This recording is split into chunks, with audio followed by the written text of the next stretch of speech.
Salut, c'est Loïc, je suis ravi de te retrouver aujourd'hui pour cette nouvelle vidéo. Dans cette nouvelle vidéo, on va voir la vérité sur la location courte durée. Tu vas voir pourquoi je te parle de vérité et de location courte durée. Je trouve qu'il y a beaucoup de choses un petit peu fausses qui tournent un peu partout sur la location courte durée, beaucoup d'idées reçues, etc. Donc on va en parler vraiment en détail dans cette vidéo.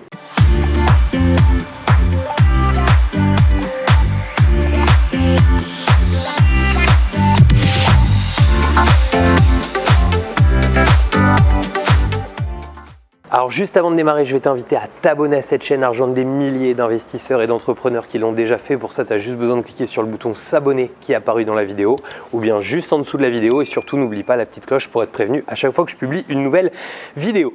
Je t'ai mis également une conférence, un lien vers une conférence. Tu le trouveras sur le petit i comme info ou en déroulant en dessous. Un lien vers une conférence qui va te permettre de pouvoir réellement comprendre comment vivre de l'immobilier, comment se créer durablement des revenus alternatifs. Par contre, fais attention, c'est une formation conférence, c'est-à-dire que c'est un format un petit peu spécial et il faut que tu prévois un petit peu de temps devant toi pour pouvoir y assister. Mais il y a plusieurs créneaux de prévus régulièrement, donc normalement tu devrais trouver un créneau qui corresponde avec tes disponibilités. Alors on est toujours dans le coin de Valence et on est dans une toute petite ville en fait qui est à côté et qui est vraiment super mignonne là, avec des toutes petites rues. Je trouve ça vraiment super et je voulais en profiter, voilà, me promener un petit peu dedans pour te faire une vidéo sur la location courte durée.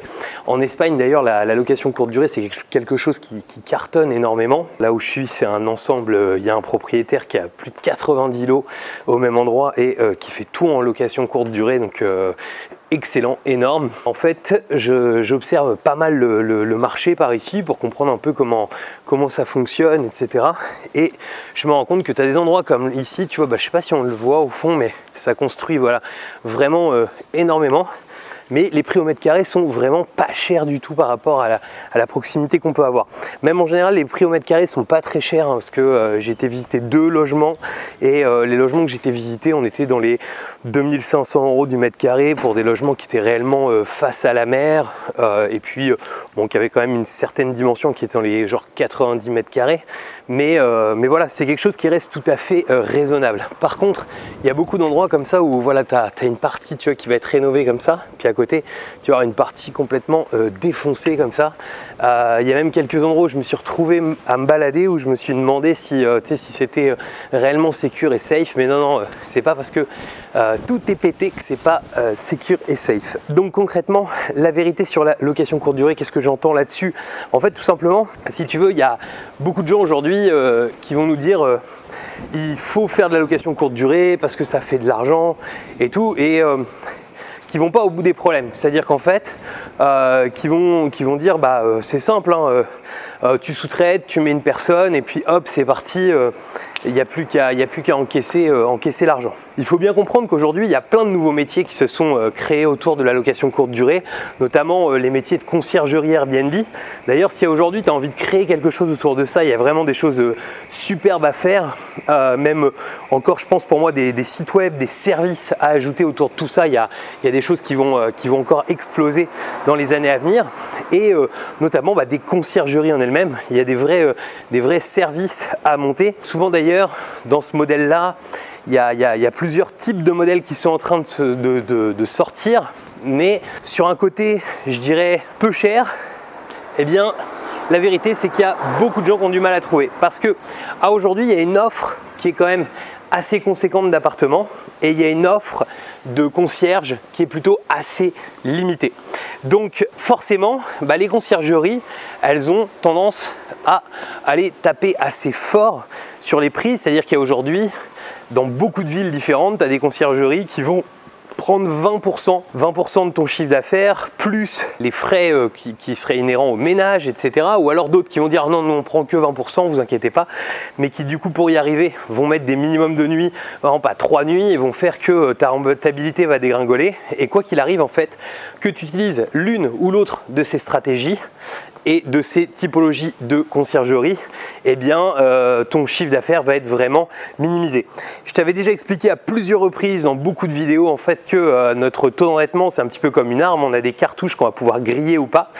Et la problématique en fait, c'est que si tu n'as pas assez de rentabilité sur ta location courte durée, si tu fais je sais pas 100 €, 200 € net dans tes poches, eh bien tu vas avoir du mal à enchaîner et surtout eh bien tu vas t'être beaucoup pris la tête pour pas grand chose. Donc c'est pas le but de travailler de cette manière là.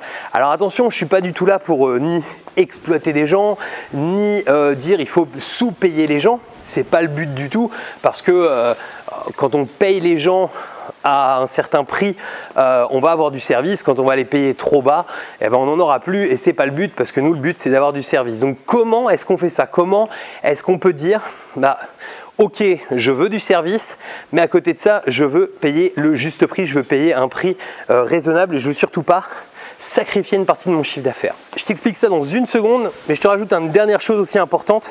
Il n'y a pas longtemps, il y a un des membres d'Imo Cashflow qui m'a envoyé un message pour me dire Loïc, je comprends pas, j'ai mon prestataire qui veut pas que j'aille sur Booking, qui me dit que c'est trop tôt pour moi, que j'ai pas assez d'appréciation sur Airbnb pour pouvoir aller sur Booking.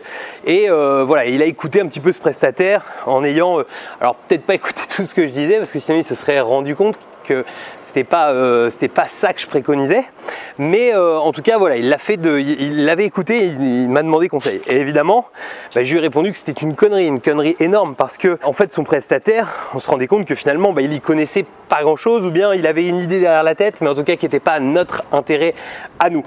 Et en fait c'est la grosse problématique, c'est que souvent les gens, comme ils se forment pas forcément, eh bien au moment où ils vont avoir leur prestataire face à eux, c'est leur prestataire qui va leur dire ce qu'il faut faire.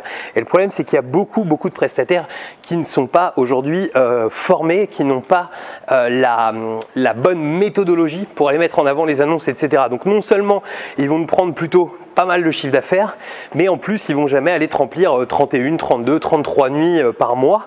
Ils vont avoir tendance en fait à aller beaucoup plus bas et à aller en fait finalement vers des rentabilités qui eux leur semblent cohérentes, mais qui nous vont pas, parce qu'on sait qu'on peut faire beaucoup mieux sans faire spécialement beaucoup plus d'efforts, juste en ayant travaillé un tout petit peu plus en amont que si on l'avait fait de manière un petit peu classique. Donc concrètement, qu'est-ce qu'on fait?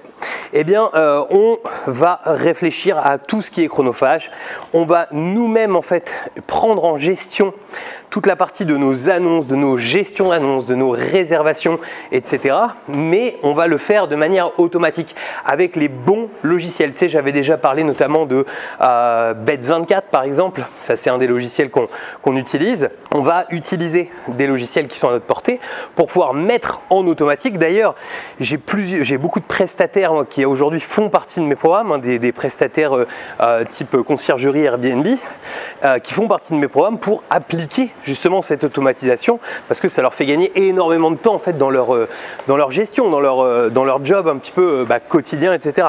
Donc on va mettre en place cette automatisation et ça va permettre en fait de pouvoir soit travailler avec des prestataires Airbnb qui peuvent en fait, tu sais, accueillir avec bon escient notre manière de travailler et se dire oui, effectivement j'ai vraiment que du ménage à faire, ou que du ménage et des entrées à faire. Ou bien sinon, on va travailler avec d'autres personnes.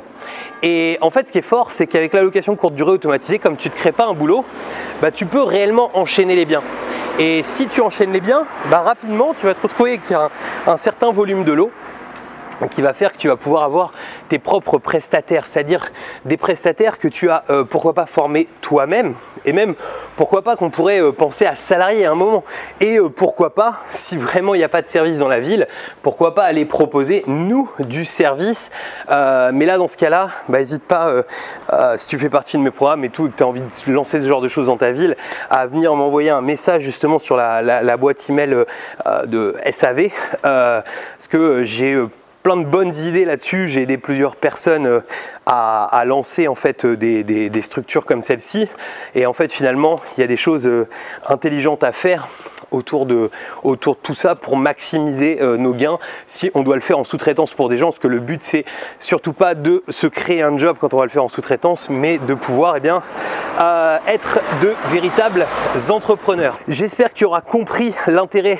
de l'automatisation et l'intérêt de faire de la location courte durée vraiment comme il faut, et pas de la location courte durée en mode monsieur et madame tout le monde et comme beaucoup peuvent le faire. Ce que je te propose, c'est tout simplement de te remettre dans l'écran de fin le lien vers la webconférence qui va te permettre d'aller beaucoup plus loin autour de tout ça. Il y a plus de 2h30 de formation entre guillemets. Tu vas voir, il y a énormément de contenu à découvrir. Je vais te mettre aussi un lien pour pouvoir t'abonner à cette chaîne et un lien vers la playlist Les conseils immobiliers. Je te dis à très bientôt pour de nouvelles vidéos. Ciao!